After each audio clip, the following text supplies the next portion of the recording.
Hello, how are you? Hello. Nice to see everyone. I'll just add people as they join. I don't know how many people are joining today because it's a really beautiful day. So thank you for being here. Um, so this is our hour that we get to talk about whatever we want. And I have a couple topics I would like to discuss. And I know that some of you guys actually may have some personal questions and some things. I got a couple emails.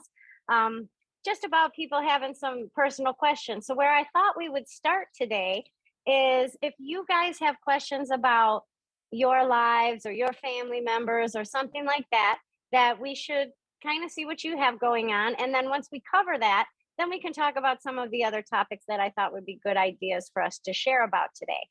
So, would anybody like to begin? Hi. If you do, just raise your hand and we'll start with you. Okay, Joy, how about you? Oops, can't hear you. Sorry, there you go. There you go. Hi. Yeah, so I did send you an email. I've received a job offer, same line of work I do now. But I'm stumped because I was told there might be a new position for me at the job I'm at now, but there are a lot of Okay. perks at the new job that are better than the current job. So I'm struggling with Okay. that. Okay. Can I ask you, let me just connect to your spirit. So please include God in that. And then I want to see what your spirit says just all by herself. And if she doesn't give me one way or the other, then I'm going to ask you the name of both places, if that's okay. Sure. Okay. So hold on one second while I connect with you. So have you in the past, prior to getting this job offer, have you been ready to leave the current company anyway? No. Okay. Did this company that offered you the job, did they approach you in the past? Yes. Okay. So when I connect with your spirit, what she did when I asked about work in general, she came up, you're fully connected to your current job and all of your chakras, fully connected. Your spirit likes your current job, but something returned from before. Like when your spirit, when she showed me she's fine in the current job, then this energy came behind you and it like landed back in your brain, meaning you had this opportunity before, or these people have approached you before. The same reasons that you didn't take it before are the same reasons you shouldn't take it now. So you have to gauge, what were the reasons you didn't take it before? Well, I'm a real estate agent, so there's always people trying to recruit, and I've just always been happy where I'm at. So whenever anyone calls me, I don't even entertain it. I just say I'm good where I'm at and I leave it at that. But this one wouldn't give up this time. So Okay. So your brain wouldn't give up or the company wouldn't give up? the company wouldn't give up. Okay. So can I ask you the name of both places? Tell me one at a time. So start with the one you're currently at. Berkshire Hathaway Stark.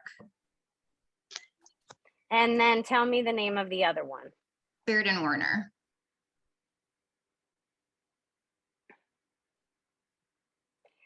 Is Baird and Warner on a higher commission basis? Slightly. The reason why is because where you are at, your solar plexus rejoices about where you're at, about the first company you mentioned. Okay. And you have everything you're looking for. In order to get to that, you're going to have to really count on the commission that you get in order for you to obtain the same feeling you have now about your current job. You will have to bust ass basically in the new place in order to obtain the same level of flexibility, comfort. Trisha, you're going to love me for this ROI, return on investment of time and whatnot, but like you're going to have to work harder over there to get what you have here. So Okay. it might look like it's presenting as better, but when you get there, it's not. You find that you have to like, oh shit, I'm going to have to do this if I want to reach what they might be sweetening the pot, but I don't know how I don't know if I would really trust that. Okay. And then I also got a vision that followed that of a friend of mine who worked for the second company you mentioned, and now she's not there. I don't know why she's not there. I actually never even talked to her about it because she's been in a few places. I just know that she was excited when she went there and then she left there shortly after. So I don't know the circumstances of that. So I kind of take that as my spirit confirming that I would tell you to stay where you're at. Okay. Got it. Okay. Thank And you. do you have a family member who has a birthday in December or an anniversary in December, October, or June?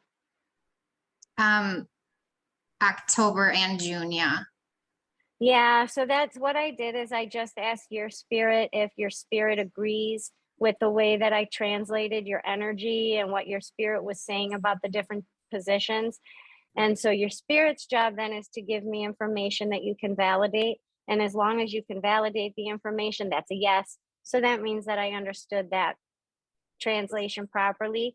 And it's not that you won't like the other job, it's just like you have what you want. Right.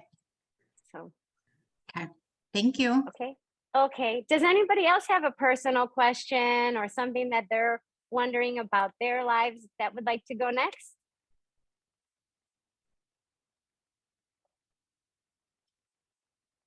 No? Nobody? Okay. So if nobody has any questions that they want to discuss about themselves or their lives or their family members, I thought that today we could discuss um, how the universe communicates with us and how in your lives have you experienced the universe, God, creation? How do you know if the universe is inviting you to do something? How do you respond to the universe? Do you have a communication?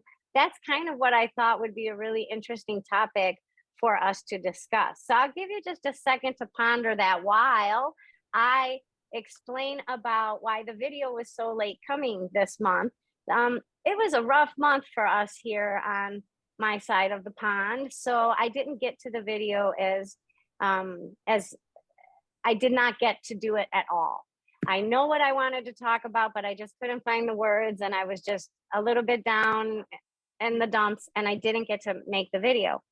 But then I thought, I was praying about it, and I was like, well, what could I offer the members? And so I saw this video flash into my brain of Muji, who I really, really like.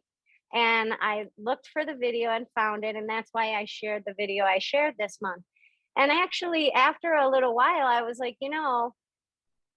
I'm glad that you guys like hearing from me. But if I happen to stumble upon a really good video or something that I think can be explained better in the video than me summarizing it and then, making a video on it for you guys, I am going to share it because I thought it was really great. And I had a few people contact me and tell me how much they really enjoyed it and that it shifted something within them. And I don't think I could have just, described that as well as Muji did. So if you haven't watched it, I hope you do take a second. It's like 10 minutes long or something just to sit down and watch it and kind of try to absorb what he's trying to invite us to recognize, which is our connection to ourself and to source. Okay, the other video I shared, because Marissa's been doing the monthly tarot for the members, and she had surgery, so she was not able to do the video this month, and I didn't want to put that on her, and I was going to do it, but then again, I didn't get to it. So I did share a video. I know some of you have your own tarot cards, and I found this lady that she teaches really great ideas about how to discern your own tarot cards. So it's like 7 different tips and tricks that if you pull a card for yourself, she has these 7 different ways that you can really like look at the card, look at how to pay attention to it, try to discover what it means for you, how to connect with your cards. And I just think it's really close to the way I view the cards. So when you watch the video, if you have a deck, sit down and take a look at the different things that she tells you because it's really super interesting. Okay. Now, the reason that I thought that talking about how the universe communicates this month is because a friend of mine that I have regular sessions with, she said to me the other day, she goes, do you believe that the universe invites you to participate in something before you want it? And because the universe is inviting you, is that why you want it? And I found that to be, it like kind of blew my mind because I had to sit down and think about that, because I know that we've talked before in our group session, like about how to ask the universe for something, how to try to make that like an interactive conversation. Like I'll say to God, I could really, please show me that you're there and please show me a rainbow. And then, it'll rain and there will be a rainbow, or I'll log on and my computer screen is a rainbow, but I don't have any in my screensavers, like things like that, that it just kind of happens to be. Now, I have done that. And I don't know if you guys ever tried that exercise when we talked about it in the past, but the exercise was ask the universe for something. Sit down, sit with yourself, and just say, I would like to know that you're there. And will you please send me a lily? And then maybe you'll see a lily. Somebody will send you flowers. It'll be a lily. You'll be at the grocery store and you'll see my arm and you'll be like, oh my God, lily tattoo, like whatever it is, but you will see a lily within 3 days. So the universe usually takes about 3 days to answer. And so if you miss it, if you don't get the answer, you missed it. And so I encourage to try to really get that connection with the universe going. So that's what I've always said. And that's what I've always practiced with the universe, me asking for something. But never did I contemplate in my brain that did I only want it because the universe invited me to it first. So, what do you guys think of that? Because it's still, she asked me this on Tuesday, and it's still blowing my mind because I'm like, it's true. I've had communication with the universe. For example, one of the ways is that interactive, right? There you say, can you show me something? Can you let me know you're here? Can you let me know I'm connected? And so you'll get that sign from the universe. The other way is I have had where the universe talks to me in a way that I'm driving to work. I've driven that way for 10 years. I go down the same road. And then one day I'm going down this road and I notice on the left side, there's this whole field of wildflowers. And it's confusing me because I've been going this way for 10 years. And when did they plant all these wildflowers? Like 10 years. Every season I go down this road. I have never seen these flowers before. So this is like 15 years ago, you guys. So I'm driving down and it's perplexing me all day. And I'm asking people, I'm like, did you guys know right there, what the hell is the name of the street? Right there on Lake Cook. Did you notice that whole patch of wildflowers? And they're like, yeah, like forever. I'm like, no. I'm like, I've been driving this way for 10 years. They're there. They're there. I've never seen them. I've never recognized them. Like, why are they there? And everybody at work assured me that they have always been there. And I didn't put two and two together. 2 days later, I got like a commendation thing. I had never been recognized for my work. I never got like, hey, Nikki did a great job. Like I never got those perks and bonuses and things. I was a programmer and I was like in the development team and they didn't really single people out. Well, 2 days later, I got singled out for a project that I worked on and I did so great and I got a little bonus and they like celebrated me at a meeting. And so I'm floored because I can't even believe they did that. And then I'm driving home and now on the right side of the street is them same flowers, right? The same flowers I saw a couple days before. And in my soul, it was like, see, everything gets recognized at some point. And I was like, oh my God, I saw the flowers that I never saw, that I never paid attention to, that I never even noticed were there. And that I couldn't stop talking about these flowers for like 2 days, you guys. And then when I got the commendation and I was driving home, I was like, oh my God. And it all made sense. So I've had that type of communication as well. But I felt that communication was like, hey, this is what's going to happen to you. Okay, if I would have picked up on that, if I would have learned about that. So I have learned about those two types of communication over the years. And that's what I try to teach people to help them interact.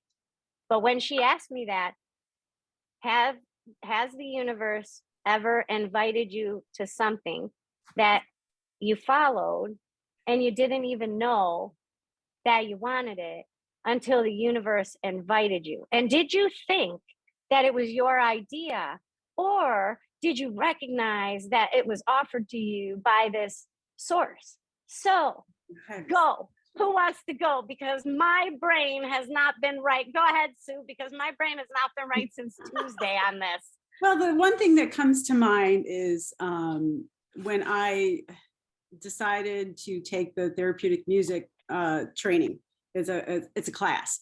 So I'm a harpist, right? And all my harp friends called me up one day and they're like, Sue, there, music for healing and transition program is coming to Chicago. This is like in 2008. And they need one more student to be able to hold the classes. Otherwise they won't host it in Chicago. Come on, do the therapeutic music training with me. And I'm like, I don't know. I kind of like playing fun stuff. I like doing weddings and junk like that. Do I really want to do that? And then I said, no, I can't, because if you knew my life then, you open up my calendar and it's just like all filled in for the whole year, right? Just impossible, right? So they were strong arming me, oh, please. And so I'm like, fine, I'll look at the website. So I look at the website and all the modules, they were weekend intensive modules. There's like 5 of them. And they were spread out a couple months apart. And every single one was open on my calendar. Right, okay. I'm like, okay, I think I'm listening, fine. So, and then it was like, oh my God, it's a couple of grand and where am I going to come up with the money for all this? And the next day, my boss at the time called me and said, oh, Sue, I have a special project for you. I need you to implement this new program. And essentially, instead of working part-time, you're gonna have to work full-time for about a month. I'm like, okay, there's the money.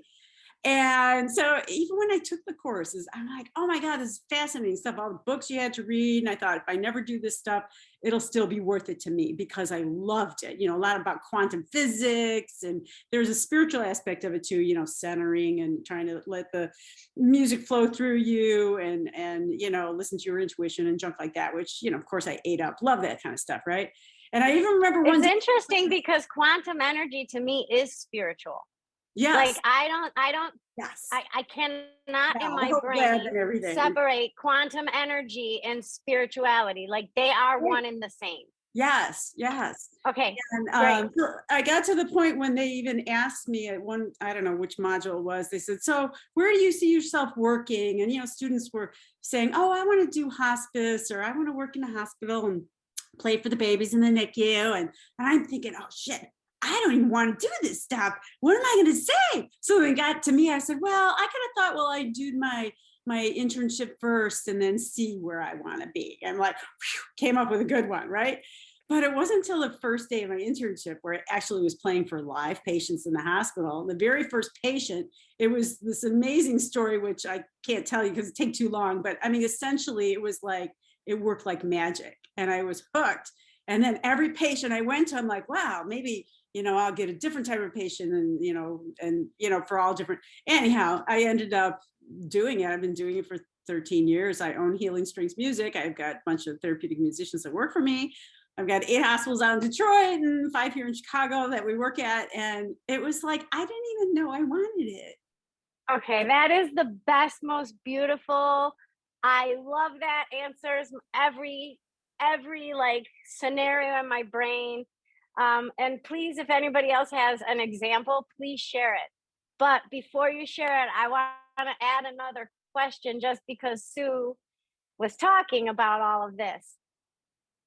Do you believe that the universe, when it invites you to participate in something you don't know you want, is that actually your calling? And if it is, can you miss your calling if you don't accept the invitation? Oh, see, my brain does these things. Okay. I could have talked myself out of doing what I did, but I had already been in a place where I knew that if it just plops in your lap, it comes too easy, maybe you're supposed to. I already had that spiritual mindset. So I kind of because when you were talking about it, your spirit went like from your solar plexus to your heart, which means whatever you're doing in humanity, your soul agrees because you're able to transcend it from your human self to your spirit self. But then it didn't have color. and it turned white, and that went to the top of your head above your crown chakra. To me, that means that you were invited by the universe to take whatever knowledge you have in your root chakra that you can self-describe with and utilize it for the purpose of healing. Like, it just, you see what I mean? Like, that is amazing to me.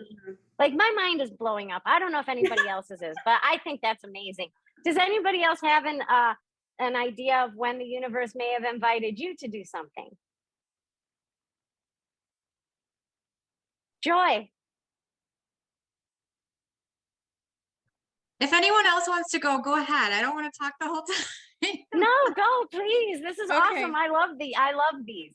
So I've been kind of on a finding myself journey for about a year and a half, and finding my bliss and what was I put here to do. I mean, I love my job, don't get me wrong, but I wasn't put on this earth to do real estate. So I was kind of in a hard part of my life, and I'm like, I need an outlet. I got to do something. And one of my friends at work is like, you should go do hot yoga. And I'm like, oh my gosh, so many people have asked me to do that. I will die. There's no way I can do an hour and a half and 100. No way. It's no. So then later on in the night, I'm like, you know what? Screw it. Let's just do it. So I went to a class, and I was hooked from day one. And I go as much as I possibly can. And so then I'm thinking, I wonder if maybe this is my bliss, not full time, but something I can do part time. Maybe I should look at classes, see if there's any around here. And then all of a sudden, like that week, this class pops up where I go, and okay, so there it is. I'm like, the universe is throwing it in front of my face. So how can I say no? Okay. I did still contemplate it for a while, but I did sign up. So that's awesome. That's perfect. Thank you so much for sharing that. Anybody else? No?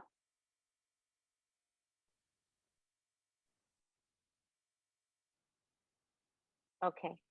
Let me see if Spirit wants us to know anything else about the universe. So,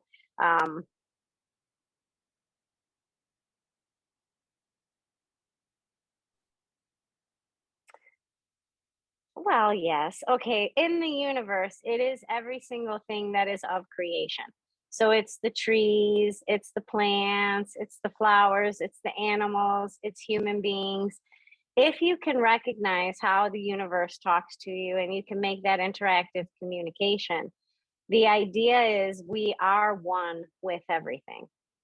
So if we can talk to the universe, we can also talk to the tree, we can also talk to the puppy, we can also talk to our friend's soul sitting next to us, because if we're all one thing and we're all connected to the same thing, we're connected to each other.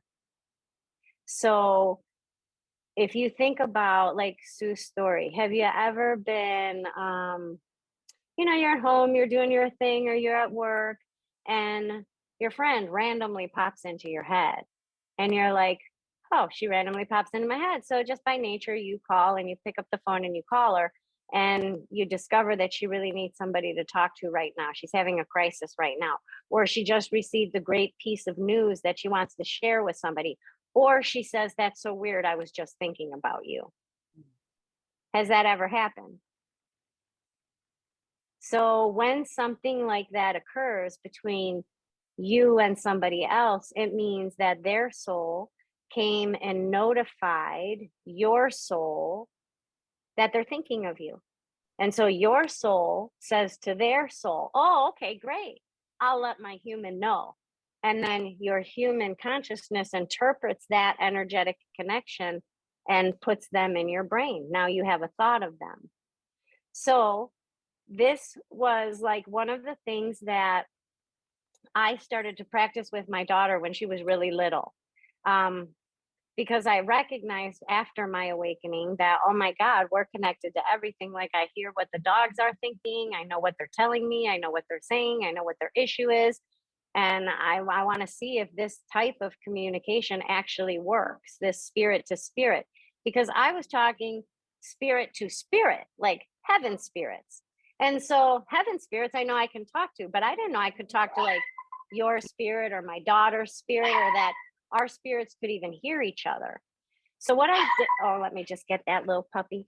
So what I did is I started this practice with Marissa when she was 4 years old. I sent her to daycare in the morning, and I had a full-time job and I was working at IBM then. And I didn't tell her that I was going to take half a day. And I didn't tell her that I was going to pick her up or anything. So what I did is I dropped her off, and on my way to work, I was thinking in my brain, visualizing me coming into her daycare around lunchtime with a bag of McDonald's. That's all. Me visualizing myself in the clothes I was wearing that day, going into her daycare, picking her up with a bag of McDonald's in my hand, but never told her. So I took the half a day. So at 12:30, I go into the daycare. I did stop at McDonald's and picked up the McDonald's. And then I was trying to send those visual messages to Marissa, like trying to send them to her. So I go in and I'm at the front desk and I'm like, I'm here to pick up Marissa. And they're like, oh my God, that makes so much sense. We're sorry. We forgot. Did you tell us that you were coming? Because it's not written down, but Marissa wouldn't eat lunch. She said that she was going to McDonald's with her mom, but there's nothing in here. And I kept trying to get her to eat something. And finally, I got her to eat a little bit of the vegetables, but she really doesn't want to eat. And they're like, I'm so sorry. I don't know how we missed it.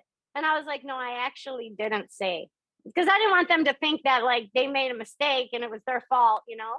And so Marissa comes out, they go get her, you know, she comes out and she looks at me and she's like, where's the McDonald's? And I'm like, oh my God, it's in the fucking car. Like, I was like, I couldn't believe that she somehow knew that we were going to be eating McDonald's and that I was picking her up. She was little. See, and my idea or my understanding was I didn't try it with Brittany because Brittany was 12 already. So she was already very rooted. You know, when they're little, before the age of like 6, 7, they're still super spiritual. So they interpret everything. When we get older, we shut that down and then we don't interpret like we used to when we were little kids. So little kids are very innocent. They're very pure. They have no humanity clouding them. They don't have a big subconscious mind yet. They don't have, their spirit can't really dive in and say, oh, that's silly. Oh, don't pay attention to that. They don't have those subconscious thoughts yet. They don't have enough life to have built a database of subconscious thoughts. So it's all pure and they're one with all of it. And so that's why I tested it with her. Then when it started to work with her, I explained it to the kids and we started doing it with each other. So that means if I'm at work and all of a sudden, and I'm not thinking of my kids, and all of a sudden, like my daughter flashes through my brain, I pick up the phone and I'm like, hey, and she's like, that's so weird. And then they will do it to me.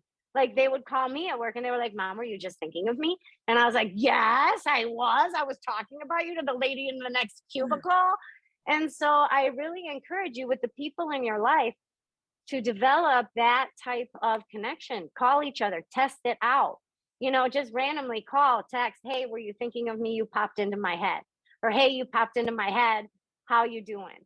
Because when you start to see that they're like, oh my God, that's so weird, you're going to start to develop this interactive type of communication with that person's spirit. And so I encourage you to try it, and I challenge you to do it, because one of the things that I found after I learned that technique with Marissa and the kids, and I have that ability to do that with one another shortly after I learned the lesson. So God always teaches us something for some purpose. And there was a mom and a daughter, and the daughter developed cancer. And so the mom was her caregiver, and she was terminal, and she knew she was terminal. And they were like two peas in a pod. And what I did with them, they asked me to come and see them because they wanted to know how she was going to get signs from her daughter to know if she made it to heaven or not. And so I explained to them, why don't you guys try this thing out, right? Like, try out this, like, not really telepathic, but more spiritual connection with each other, because when she doesn't have a body anymore, this is how you're going to talk to her. And that's the reason that if you can link yourself to the universe, if you can know when like other people are reaching out for your soul, or you can feel that vibration shift in you, or the thought of them comes to your mind, or you're in a store and you see an item that reminds you of that person, there's a reason for that. There's a spirit to spirit connection. And when you develop that ability with the people in your lives, when they lose their body, you still can talk to them and you can still get information from them. And, my friend passed away on Friday last week, and she was only 37. And some of you might know about her. Her name is Carla. And she's over there already and everything. And when I was in her transition, sometimes when I connect with people, a lot of people call me because they're worried about their family members, and they're worried about when their family is going to pass and things like that. Sometimes I get very close to the families and the family members. And what I've noticed that's very routine for people when they are transitioning, that they will separate from their body and then they'll let me know. They'll be like, they'll hover above their body, and then I get a vision of them and they're like, okay, bye, I'm out. All right, see ya. All right, well, it didn't work. Like, they'll let me know that they're departing the physical body. And that's been typical for every person that I've connected to that's at that stage of their life. What I thought was amazing about Carla, and when I had my spiritual awakening, one of the things that happened to me is that myself was split up into 3 different things. So one thing was my human self, this person that's talking. And then another part was my eternal self, the part that stays after I pass. And then there was another self that was kind of off to the side. And that was also myself. But that self was more of an observer self. But it was also myself, and I knew it was myself. So there was this knowing that I was each one of these 3 things. And when I realized that the observer self was the one that was watching my human self interact with my eternal self, my friendship, my relationship between myself and myself, I understood that, if you think of Jesus, God, and the Holy Spirit, Jesus is human, God is Holy Spirit, and God is spirit, Holy Spirit is healer. So Jesus has a higher self. Jesus has a spirit self. Jesus' spirit self is God. Okay? So we're like that. So we have a human self and we have a spirit self. Jesus and God could talk to each other. How? They got visions. He got feelings. He felt it in his heart or his hands or his stomach. He felt that shift. Jesus did. And that's how we're supposed to learn to talk to ourselves. So when he did all of his healing, it's the 3rd part. It's the observer part, the part that watches the interaction between the God self and the Jesus self. And if they want the same thing, if they're balanced, then healing happens. So that's just the kind of like an offshoot. So after my awakening, what I wanted to do is tell people, everybody, you have a spirit. Like, you should be friends with your spirit, because that's the part of you that gets to go. Like, that's the part of you that's going to heaven. So make sure you include your spirit literally in every single thing you do, because anything that is human, anything that is matter, anything that is of your human conscious mind, it's staying right here. Every opinion, every belief, every single thing that you are is staying here, unless what you are includes your soul. And if it includes your soul, you take whatever you include your soul in, you take all of that with you as part of this soul consciousness that you have of all of your lifetimes. The memory that your soul has of all of your lifetimes is because whatever comes through about that past life, that's what you did with your soul. That's where your soul was impacted. That's where your soul was part of it. So some people regress in their past lives and they remember their children or their death, the big things that your soul is impacted by in that relationship with your body and soul. So when I had that awakening, I was like, I have to tell everybody. because otherwise they're not going to know until they die. Then when they die and they don't have the human body, they're going to be like, oh crap, like, oh my God, like I should have known that, like I knew that, like why didn't I do that? And after my awakening, that's how I felt. I cried for 4 hours. I was like, whoa, I fucked up the first 28 years of my life because I didn't even know that I should love myself that way, or that, like, that voice inside of me, like, oh my God, like, whoa, I'm going to do that from now on. And I'm going to tell everybody so that they can feel what I feel here, that they can feel that eternal existence. So that's the purpose of why I do what I do, is so I can introduce you to your spirit. And so in that relationship, you can talk to God, you can talk to your angels, you can talk to your spirit guides, you can talk to your family members, you can talk to your own soul. You can literally have a conversation with your 5-year-old self, with your 60-year-old self, with your 80-year-old self. You can check, see if you'll be here at that time. Like, you can do anything.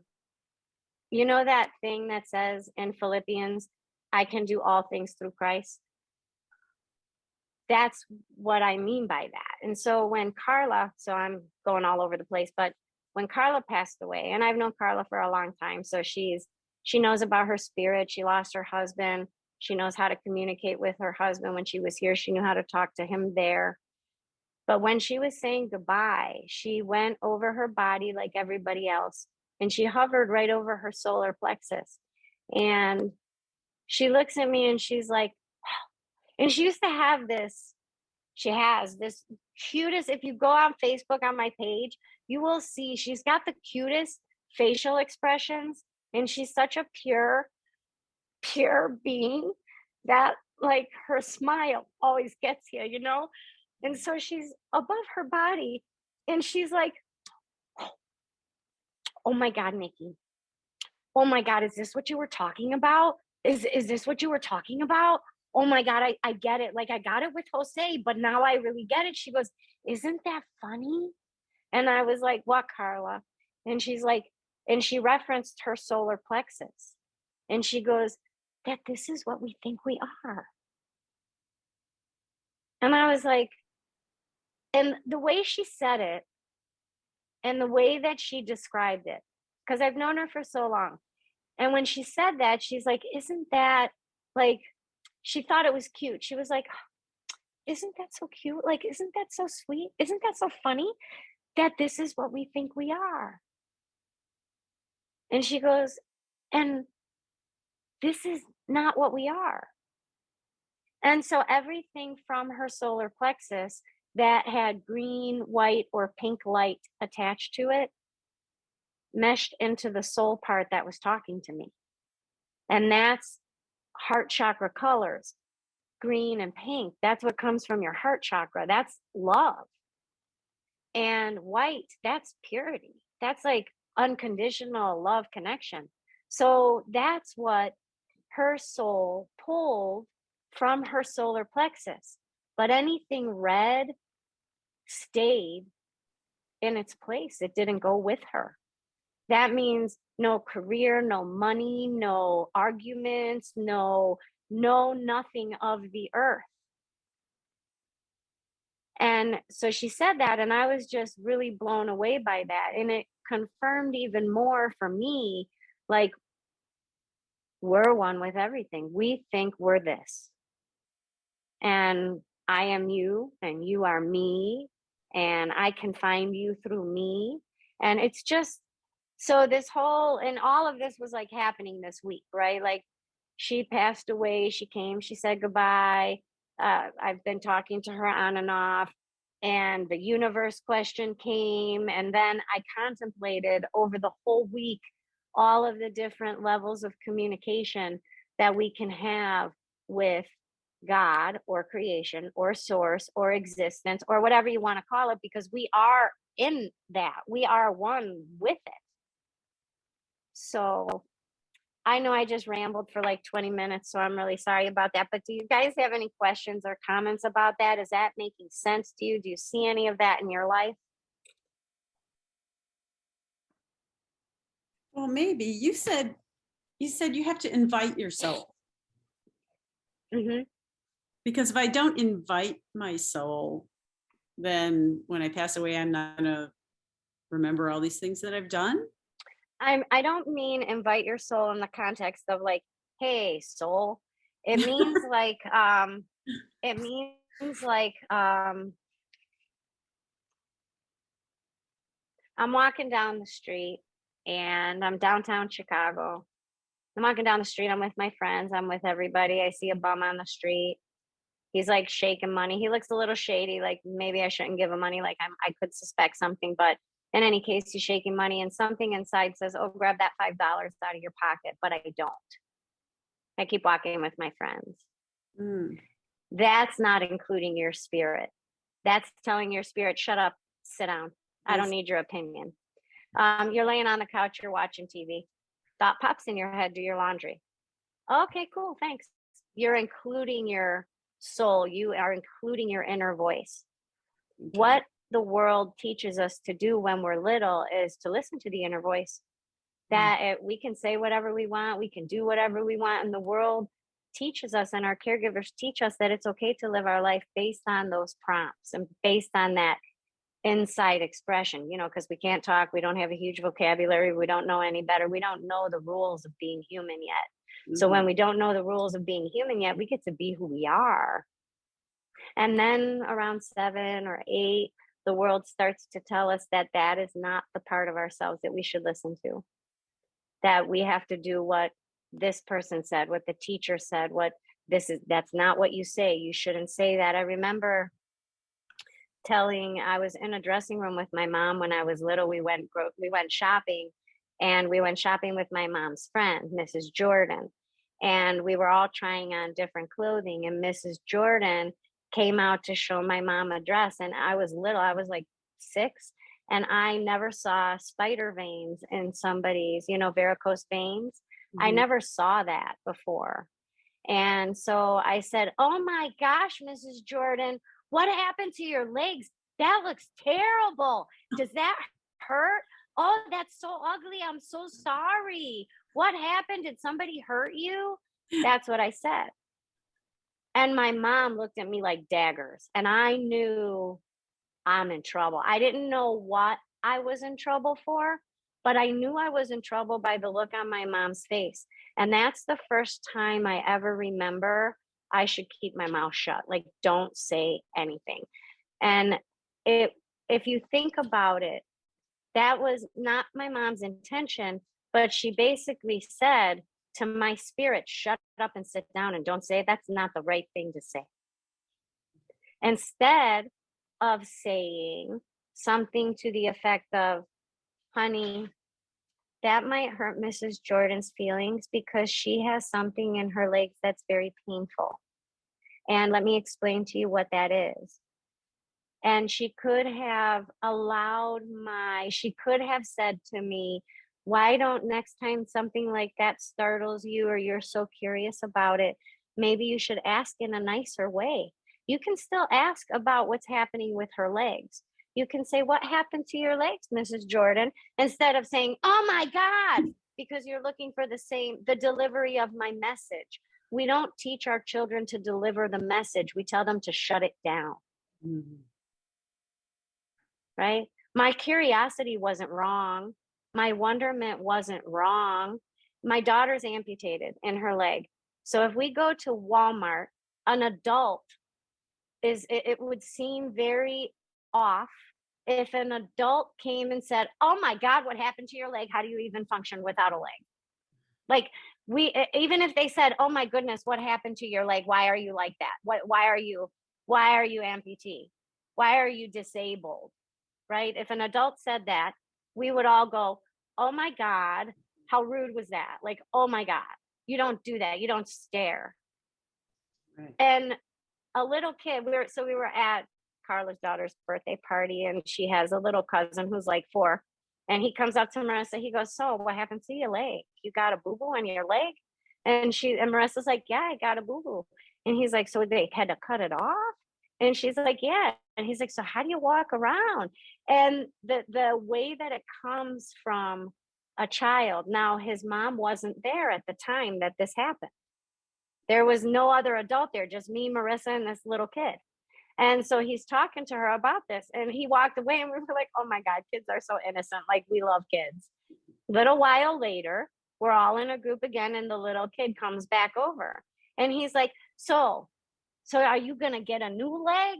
And then uncle or a dad, I don't know who the guy was, he came, he grabs him by the shoulder, and he leads him away. And I know he led him away to tell him he shouldn't do that. But that's what we do. And so we spend the rest of our life trying to get intuition, talk to people that have intuition, find out if we can have a reading. We want to know something, but it's hard for us to know or to trust ourselves because the whole world said, shut it down. Don't engage, don't talk about it, don't think about it, put it off to the side. So we've become very accustomed to not listening to our inner voice. And we find the inner voice communication in the simplest places because our spirit, when our spirit wants to communicate with us, it's often that it will seem like the communication from our soul is very inconsequential.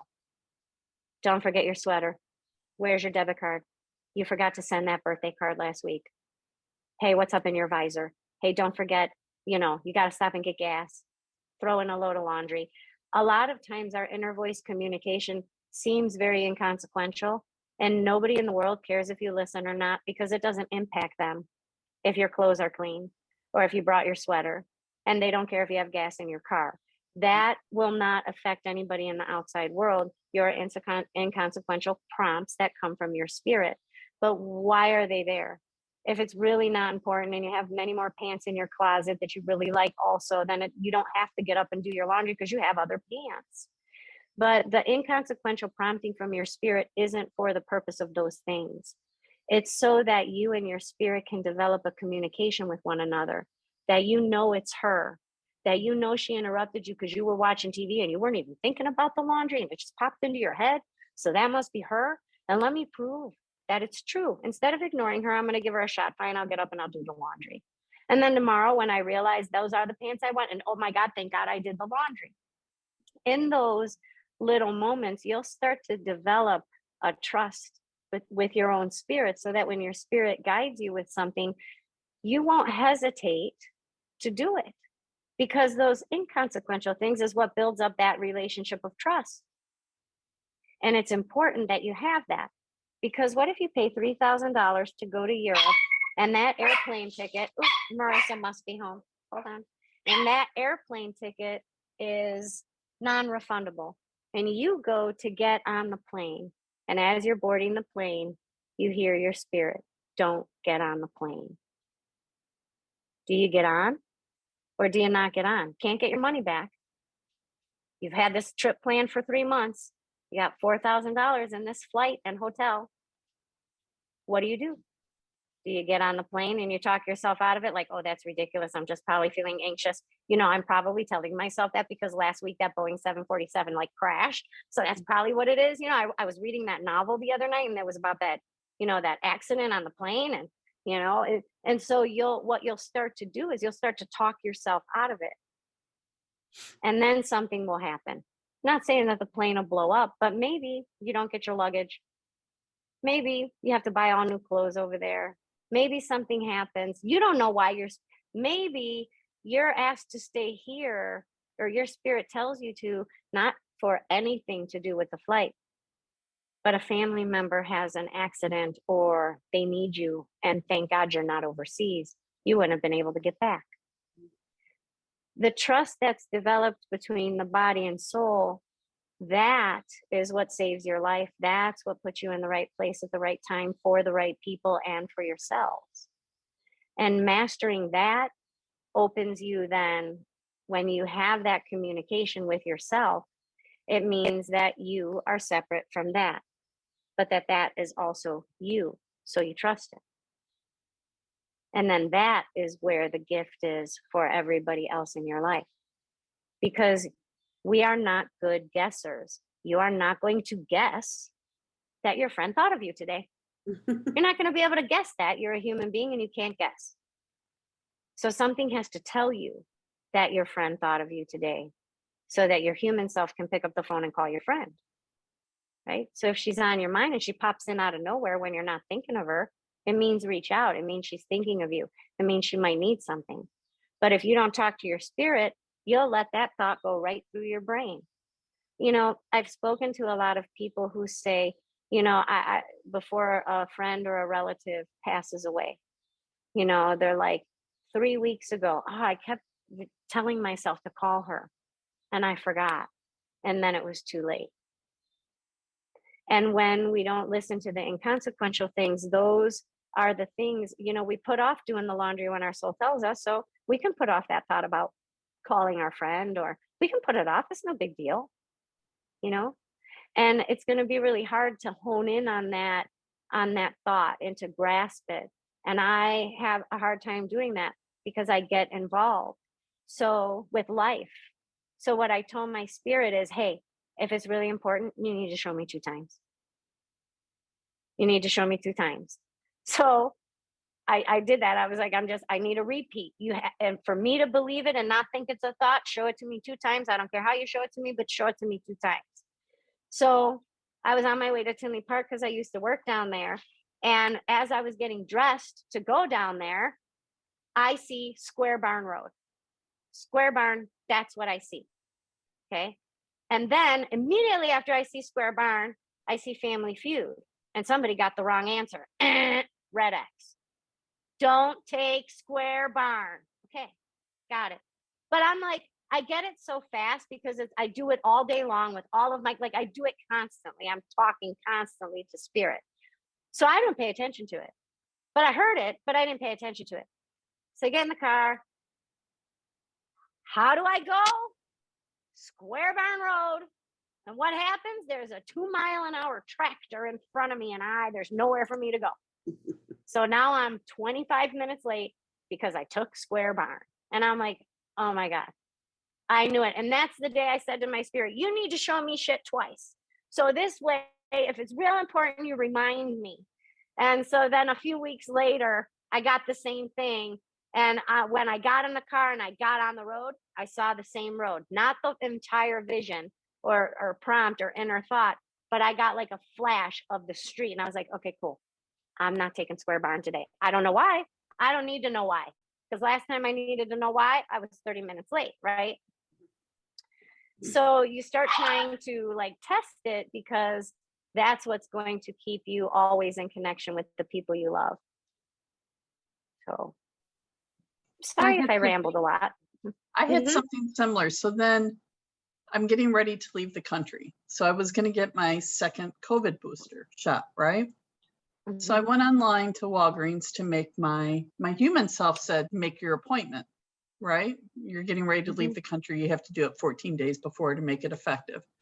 So I went online to Walgreens, registered, went in to make the COVID booster shot, got to the screen and hit schedule appointment, got through all the screens, kept spinning, kicked me out. Did that 3 times at Walgreens. I'm like, well, I can't make an appointment.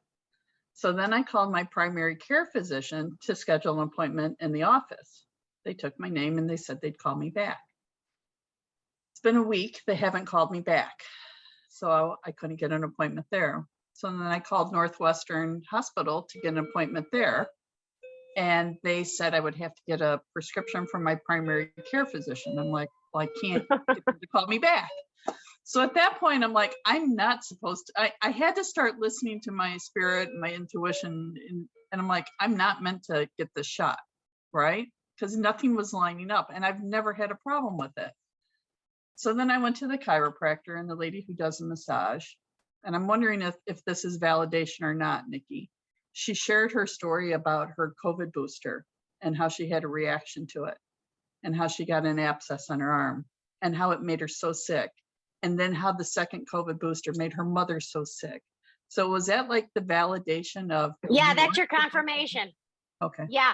And that's the other thing that I love about the universe. You will get a confirmation in like within days. Like you'll get a confirmation. Yeah, you will. It will be within days.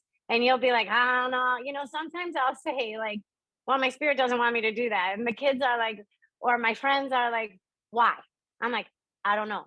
Like, so you're just not going to do it. I'm like, no. Or yes, I'm going to do it if my spirit wants me to do it. And they're like, yeah, but why? I'm like, I don't know. And like, well, doesn't that drive you crazy? I'm like, I'm sure I'll know in the next few days. And every single time I'm like, oh, that's why, that's why, that's why. So you get that confirmation, and that helps you build that communication, because now you know, okay, I'm getting a confirmation, I'm not crazy. And then when you get really good at it, you start asking your family members, Mom, am I crazy? Could you give me a sign? Could you validate it? And then your Yeah. family members will show you a sign to let you know that, yes, you understood that sign correctly and you could trust that confirmation that you got. And then after you keep getting that, you'll start to realize you don't need a confirmation anymore. And it just is natural for you to default to your human self, unless your spirit self has something to say. And then you know that both of you are balanced, and it works like magic. It is like magic. Yep. So Okay. Thanks. you're welcome. So I thought I would share one more thing that Carla shared with me that also made me think. I was speaking with another friend. I was talking to one of our mutual friends, and she said to me, is Carla happy? And so I asked Carla, I was like, are you happy? And she goes, Nikki, there's no such thing. And then I said to the friend, I said, well, she says there's no such thing. And then we were perplexed by this. And then my other friend asked, well, does she feel free now? And then I asked Carla, so do you feel free? And she goes, Nikki, there's no such thing.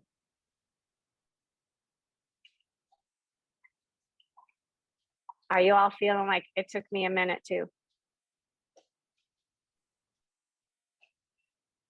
In order to be happy, there has to be sad. Where she's at, there is none. In order to feel free, you have to first be limited, and she is not. There is no limitation. There is no missing. There's no sadness. She's with her children. In the time that I was speaking with her, she dodged out twice. She's like, hold on, Princess needs me. And she left. Princess is what her nickname for her daughter. She's like, I gotta go, hold on, Princess needs me. And she darted off. And then about 10 minutes later, she entered back into the conversation I was having with our mutual friend. And I said to my friend, I'm like, oh my God, she's no different. I'm like, she's literally the same mom. She's like, hold on one second, let me talk to Princess and I'll get right back to you. And that's how she was, and that's what she was doing. And so when we were asking her those questions, like, are you free? Are you happy? And her responses, I've never had those responses. People tell me, yes, I'm happy. They leave me at that perspective. That, if I sit down and I think about it, yes, it makes sense. But I would have never thought to answer that way, because nobody in heaven ever answered me that way. But do I know it to be true? Yeah, I totally get what she's saying. It took me a second though. And then I was like, oh my gosh. And it's sweet because she's here right now. And she's like, I had to blow your mind somehow, Nikki, because she used to tell me, Nikki, you're blowing my mind. Oh my God, I love her. Oh my God, I love her so much. She's like, I had to tell you she could. So that's what she would say to me all the time. Like, oh my God, this is blowing my mind, Nikki. And then just like right now, she kind of dodged into our session and she's like, I had to blow your mind too. And so she blew my mind. So so I share that with all of you guys, just so we have a little bit more of an in-depth description of heaven, right? That the questions we're even asking, are you happy?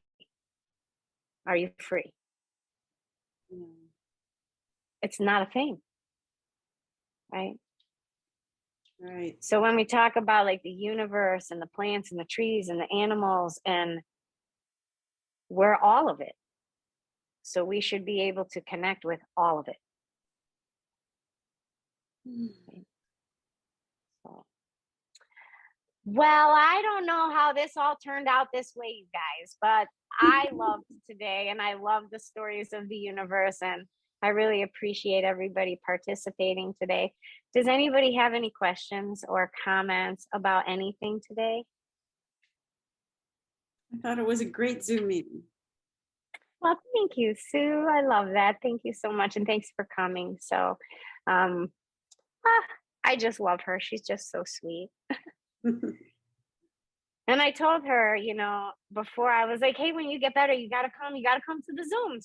I'm like, you got to come. You will love the Zooms. And she's like, I'm going to come, Nikki. As soon as I feel better, I'm coming. And so she came, which means she must feel better. Yeah. Yeah. So everyone, thank you so much for coming. God bless you all. And see you next time. Thank Thank you, you. Nikki. Bye, guys. Bye.